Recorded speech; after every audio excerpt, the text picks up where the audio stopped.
Santo Evangelio para este domingo, escrito en el Evangelio según San Marcos, capítulo 5, comenzando a leer en el verso 21. Dice así el Evangelio para esta ocasión. Y cruzó Jesús de nuevo en la barca al otro lado del lago, y se reunió junto a él una gran gentío. Estando a la orilla, llegó un jefe de la sinagoga llamado Jairo. Al verlo se postró en sus pies y le suplicó insistentemente: mi hija está agonizando, ve e impón las manos sobre ella para que sane y conserve la vida. Se fue con él y enseguida un gran gentío lo apretaba por todos lados. Una mujer que llevaba 12 años padeciendo hemorragias, que había sufrido mucho en manos de distintos médicos, gastando todo lo que tenía sin obtener mejoría alguna. Al contrario, peor se había puesto. Al escuchar hablar de Jesús, se mezcló en el gentío y por detrás le tocó el manto, pero pensaba porque pensaba que con solo tocar su manto quedaré sana. Al instante desapareció la hemorragia y sintió en su cuerpo que había quedado sana. Jesús, consciente que estaba una fuerza saliendo de él, se volvió entre la gente y preguntó: ¿quién me ha tocado el manto? Los discípulos decían: ¿ves que la gente te está apretando y pregunta quién te ha tocado? Al mirar alrededor para descubrir al que lo había tocado, la mujer, asustada, temblando, porque sabía lo que había pasado, se acercó y se postró ante él y le confesó toda la verdad. Él le dijo: hija, tu fe te ha sanado, ved en paz y sigue sana de tu dolencia. Hasta aquí el Evangelio para esta ocasión. Me faltan unos versos. Aún estaba hablando cuando llegaron algunos a la casa del jefe de la sinagoga y dijeron: tu hija ha muerto, no sigas molestando al maestro. Jesús, sin hacer caso de lo que decía, le dijo al jefe de la sinagoga: no temas, bástate que tengas fe. Y no permitió que lo acompañara nadie, salvo Pedro, Santiago y el hermano de Juan. Llegaron a la casa del jefe de la sinagoga y vio el alboroto y los que lloraban y los que gritaban sin parar. Entró y dijo: ¿a quién viene este alboroto, esos llantos? La muchacha no está muerta, sino dormida. Se reían de él, pero él, echando a todos fuera, tomó al padre y a la madre y a los compañeros y entró a donde estaba la muchacha. Sujetando a la niña de la mano, le dijo: Talita cumi, que significa chiquilla, a ti te digo, levántate. Y al instante la muchacha se levantó y se puso a caminar, y tenía 12 años. Ellos quedaron fuera de sí del asombro, y entonces le encargó encarecidamente que nadie se enterara de esto. Después les dijo que le dieran de comer. Hasta aquí el Evangelio para esta ocasión.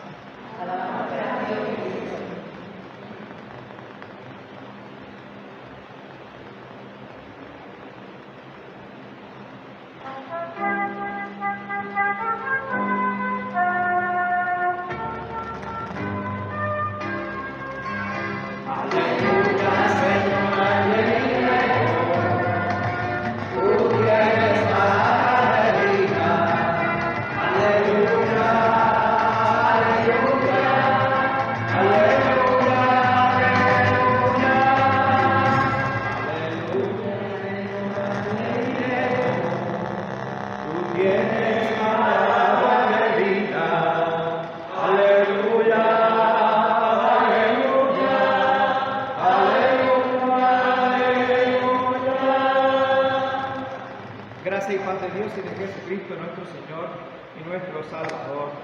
Amén. El amor de Dios nos libera, nos impulsa por la fe. Por la fe visualizamos, por la fe en Dios, en Cristo, visualizamos y emprendemos el camino solidario. Así como vemos que Jesús lo mostró en este evangelio que acabamos de leer, tanto para Jairo, como para su hija, como para la mujer de la hemorragia. Y luego sigue enseñándole a los discípulos y vemos, ¿verdad?, cómo esa fe puede visualizar o emprender esos caminos solidarios que tiene Dios para con nosotros y que podemos también nosotros desarrollar para con nuestros prójimos. En la misma fe, o crecer en fe siendo solidarios, debo decir. Así se escucha más correctamente. Siendo fraternales, sintiendo a ese prójimo como si fuera tu hermano. Lo vemos también en Jesús en este pasaje. Estos dos, porque son dos escenarios, ¿verdad? Está el de Jairo y está el de la mujer con la hemorragia, ¿verdad? Y entonces pues se entrecruzan esos pasajes en esta lectura del Evangelio. Y también sanadores. La fe en Jesús, en Dios, visualiza el ser, esa sanación que viene de parte de Dios, una sanación integral, no solamente del cuerpo, sino del alma, de la psiquis, de la mente, del corazón, y el corazón en los dos sentidos, en el corazón físico, pero también el corazón de esos sentimientos, de esas emociones, de ese sentido de vida. Y debemos también entonces nosotros reflejar esa espiritualidad o ese espíritu de Dios, y por eso Él nos ha dado su espíritu, ¿verdad? Para entre esos dones compartir el don de sanación y de reconciliarnos unos con otros. Y esto es importante porque a veces en el mundo vemos que hay gente que se queda se invisibiliza gente. Hay personas que se quedan como invisibilizadas, ¿no? Se dejan atrás en el camino o a su propia suerte. A veces los invisibilizamos cuando a veces decimos, pues, ay, qué pena me da, pero seguimos para adelante con nuestra vida, ¿verdad? Entonces como que lo dejamos ahí atrás, a esa situación. A veces juzgamos y decimos, ay, me da pena, pero él se lo buscó, así que se arregle como pueda, ¿verdad? Y así lo invisibilizamos, ¿verdad? O a veces está ahí frente a nosotros y no reaccionamos la situación, ¿verdad? Ante la situación. A veces tenemos algún prejuicio o algo, ¿verdad? Y no queremos ni acercarnos en ese sentido. Este no es Dios. Eso que hacemos no es la voluntad de Dios, es lo que quiero decir. Nuestra tendencia natural como seres humanos, a veces intentamos resolverlo todo. Bueno, estoy hablando de otra situación, ¿verdad? Que a veces nos puede suceder, ¿verdad? Que creemos que pues, con nuestras propias fuerzas podemos resolver la situación. Nuestra tendencia natural es estar en control de todo. Mientras a veces ni siquiera nos damos cuenta de lo egoístas que somos, no le damos la gloria a Dios de las cosas que suceden, ¿verdad? O no buscamos a Dios, intentamos resolverlas. Es más, mientras todo sale bien, ¿verdad? Pensamos que Dios nos está bendiciendo, pero no le damos la gloria, pero decimos, bueno, ese Dios me bendice, todo está saliendo bien. Pero en realidad lo que nosotros estamos diciendo como bendición, que es una bendición para nosotros, no necesariamente es la voluntad de Dios, sino que son nuestras propias vanidades, nuestras propias ambiciones, nuestros propios deseos. mientras se cumplan lo que tú deseas y todas estas cosas, pues Dios me está bendiciendo, y si Dios me lo bendice, pues yo hago lo que, ¿ves? Con mis bendiciones, lo que yo quiero, sigo por ahí para adelante, ¿verdad? Y cuando no se da, entonces Dios no te va a bendecir, o vienes a reclamarle a Dios o a quejarte delante de Dios. A veces somos egoístas y no nos damos cuenta. A veces nos damos cuenta también, eso es lo peor. Y dejamos a Dios atrás, invisibilizamos a Dios, no lo tenemos presente en nuestra vida. Es decir, el pecado trata de justificar la bendición. Lo que nosotros creemos, lo que Dios, no lo que Dios nos revela en su palabra, evangelio, reino o comunión con el Espíritu Santo. Jairo era un jefe, líder de la sinagoga. Pero Jesús tiene que decirle: ten ánimo, ten fe. Si él era líder de la sinagoga, se supone que él tuviera fe. Pero entonces en ese sentido, pues Jesús como le dice: ten ánimo, ten fe. Porque es interesante que puede a él sucederle lo que a veces nos sucede a nosotros, ¿verdad? Que gozaba de prestigio, al ser líder de la sinagoga, gozaba de prestigio, gozaba de privilegios por ser el sacerdote, ¿verdad? Gozaba de autoridad. Un jefe de la sinagoga decidía quién podía entrar y quién no al templo. Y en este caso, cuando había una persona enferma, esa persona no podía entrar al templo. Así que la mujer de la hemorragia estaba invisibilizada de muchas maneras y estaba excluida de llegar al templo, porque si llegaba al templo y tocaba a alguien, o hacía impuros a todos los demás. Y además estaba la noción de que si algo tenía, como en el caso de ella, hemorragia, ¿verdad? Si tenía hemorragia, era porque a lo mejor había hecho algo malo, y esa era las consecuencias de lo que había hecho, de su pecado. Esto pasa en distintos pasajes de la Escritura. Y Jesús tiene que corregir a la gente y decirle: no, esa no es la voluntad de Dios, sino estas personas debemos de atenderlas primero. Son las más débiles, son las más vulnerables. Y por eso él dice, ¿verdad? En esa sinagoga en Lucas, por ejemplo, ¿a dónde va? ¿Cuál es la misión de él? Llevar las buenas nuevas a los pobres, a los enfermos, a los encarcelados, a los oprimidos. O sea, sanar, dar libertad. Esa es la gente.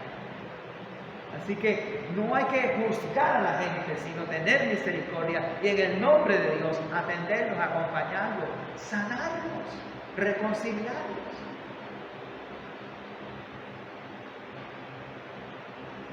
Jairo podía visualizar todo esto, que tenía privilegios, que tenía autoridad, y lo podría ver como una bendición, ¿no? Pero no es hasta que su hija se enferma y agoniza, está a punto de morir o muere, ¿verdad?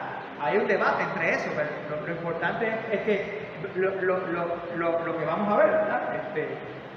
Entonces, cuando eso sucede, cuando él se encuentra que no tiene poder, por más prestigio que tenga, no le sirven de nada, por más autoridad que tenga, no puede arreglar esa situación de la hija. Ahí es que entonces entra en sí y entra en humildad. Y por eso lo vemos ahí, que cuando ve a Jesús, ¿qué hace?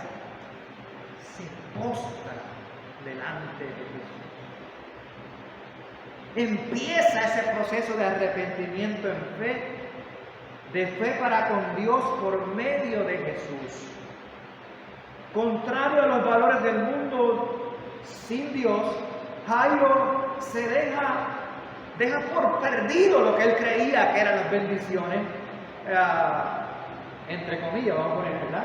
Y Es decir, toda la fama, todos los prestigios, todos los controles, todos los dominios que no le valieron de nada, porque no podía compararlos con el amor que por su hija y el deseo de salvar a su hija de su agonía de muerte. Al ver a Jesús, Jairo entonces da ese salto a la fe, diría Kierkegaard, que es uno que habla de que la fe es como dar un salto al vacío, ¿verdad? Pero seguro de que Dios lo va a agarrar en su misericordia. Él da un cambio de rumbo a su vida, Jairo, a una conversión hacia una fe genuina. El postrarse a los pies de Jesús era un acto de humildad, un acto de sumisión, un acto de entrega, rogando a Dios, representado en la persona de Jesús, para que Dios tuviese misericordia de su hija y de él. En un momento de dolor y de aflicción, Jairo reconoce la bendición de Dios, que la bendición de Dios no son los poderes, no son los prestigios, no son las posiciones o posesiones, ¿verdad? Ni los controles ni los dominios. La bendición de Dios es la vida misma bajo el amparo, bajo la bienaventuranza, bajo los cuidados, bajo los preceptos de su palabra, bajo la invitación que nos hace Dios para vivir en comunión con Él y en una convivencia con su buena nueva, su buena noticia, su bondad, su generosidad, su desprendimiento, y que también nosotros podamos vivir en el gozo, la vida sana, que es cuando podemos vivir humilde, con desprendimiento, con sentido de hospitalidad para los demás, sentido de justicia, de integridad y misericordia. No fue en sus momentos de prosperidad material, sino en el momento de su carencia, cuando estaba ahí Jairo con su hija en el valle de sombra y de muerte, ¿verdad? Ahí es que entonces escucha la palabra de Jesús diciendo: no temas, cree solamente. A veces uno quiere encontrar lo contrario. Cuando uno está bien, uno piensa, pues, ay, que Dios, aquí es que estoy bien, aquí está Dios conmigo, ¿verdad? Pero no, mira, aquí nos enseña que cuando Él está ahí, en ese momento más difícil de su vida, ahí se encuentra con Dios. Y ahí es que surge esa palabra llega a crear, de gracia, crea la fe, ¿verdad? No temas, cree solamente. Dios viene a un encuentro reconciliador con Jairo en Jesús y con un reencuentro sanador para él también, no solamente para lo que va a hacer con su hija, a Jairo también lo está sanando, a un encuentro salvador, un encuentro de presencia y de acompañamiento en medio de su dolor, en medio de su aflicción, en medio de su soledad, en medio de su angustia. Mientras que los amigos de Jairo le decían: no molestes más al maestro, mira, sí, es que ya tu hija se murió, no lo molestes más, ¿verdad?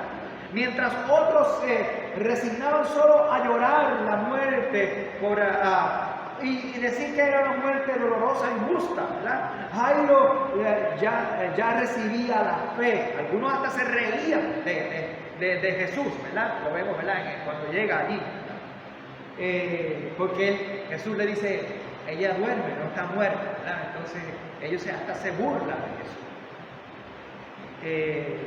Pero Jairo recibe esa fe que crecía en la comprensión, en la certeza, en la conciencia de que Dios en Jesús se identificó, comprendió su dolor, vino a su encuentro y como consecuencia tocó, levantó y revivió a aquella niña. Lo puede hacer con nosotros también. En contraste con Jairo, vamos entonces a encontrar en este evangelio a ese líder que era líder de la sinagoga. Tenemos a una mujer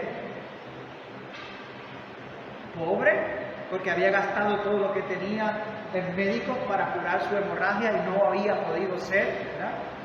Que esta pobre mujer toca el borde del vestido de Jesús. Estaba enferma, ¿verdad?, de ese padecimiento de flujo de sangre por muchos años, vivía en esa pobreza, no había podido ser curada. Esa mujer vivía en aislamiento porque no podía entrar a la sinagoga, nadie podía entrar en contacto con ella, no podía entrar y se declaraba, era declarada impura. Nadie podía estar junto a ella, puesto que ese contacto se consideraría un contacto de impureza, y quien la tocara o que se la acercara quedaba impuro también.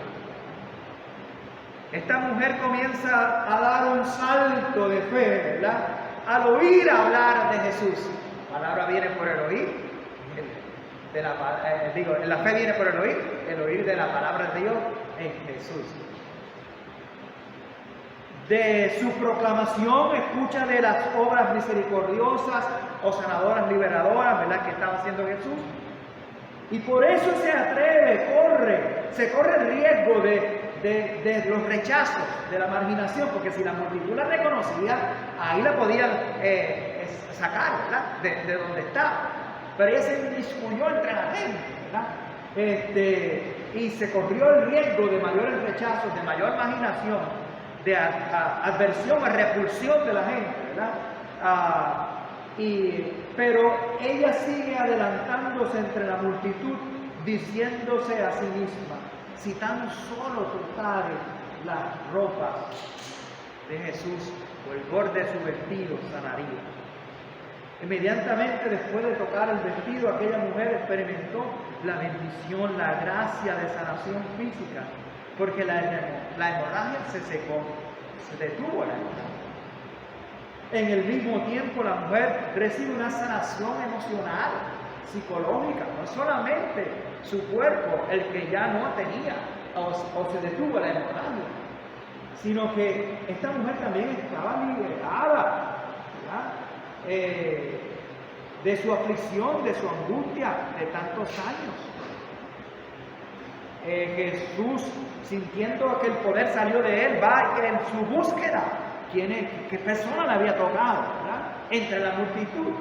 Aun y cuando la mujer ya había comenzado a experimentar ese salto de fe en Dios por medio de Jesús, o en Jesús también, ¿verdad?, aún estaba temerosa, ya que piensa que el haber tocado a Jesús, aunque fuera el borde de su vestido, Jesús estuviera contaminado o quedara impuro por ella, ¿verdad? Así que la vemos nerviosa, temerosa, temblando, ¿verdad? Pero se arroja a los pies de Jesús, se arroja a los pies de Dios, ¿verdad?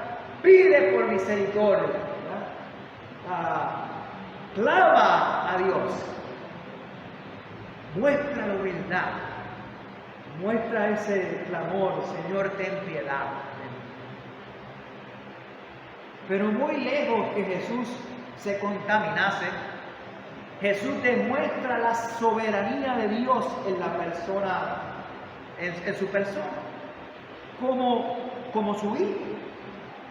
Jesús pues muestra el poder creador, dador de vida, el poder redentor, consolador y santificador, que vence los temores, los tormentos, los ensimismamientos, las encerronas, que vence también las fuerzas del mal y de la muerte.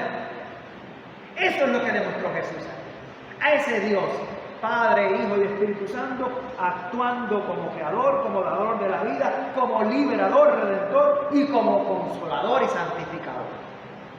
Estando postrada ante Jesús, aquella mujer recibe las palabras: hija, tu fe te ha sanado, vete en paz y queda sana de toda tu aflicción.